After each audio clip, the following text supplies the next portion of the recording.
امیر جماعت اسلامی حافظ نعیم الرحمن نے پیٹرولیم لبی کے خلاف 12 ربیع الاول کے بعد ہڑتال کی کال اور اسلام آباد کی جانب لانگ مارچ کا اعلان کیا ہے۔ لاہور میں جماعت اسلامی کے دھرنے سے خطاب میں انہوں نے کہا کہ شوگر ملز مالکان بلیک میل کر رہے ہیں، زراعت کا بیڑا غرق ہو چکا اور صورتحال کے ذمہ دار وزیر اعظم اور وزیر اعلیٰ پنجاب ہیں۔ اور ہم نے اب یہ فیصلہ بھی کیا ہے کہ یہ 3 دھرنے اپنی جگہ پر جاری رہیں گے اور اس کے ساتھ پورے ملک میں تمام اضلاع میں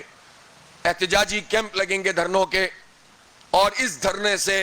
پورے پاکستان کو ہم جوڑ دیں گے اور پھر بھرپور طریقے سے ہماری جو یہ پوری کیمپین ہے یہ آگے بڑھے گی۔ 12 ربیع الاول کے بعد 13 ربیع الاول کو انشاءاللہ میں ہڑتال کی کال دوں گا اور ہم اس پر مشاورت کر رہے ہیں، اور انشاءاللہ تاریخی ہڑتال ہوگی، یہ پورے پاکستان میں شٹر ڈاؤن ہوگا اور پورے پاکستان کے عوام بالکل یکجہتی کے ساتھ اور اتحاد کے ساتھ یہ ہڑتال منعقد کریں گے۔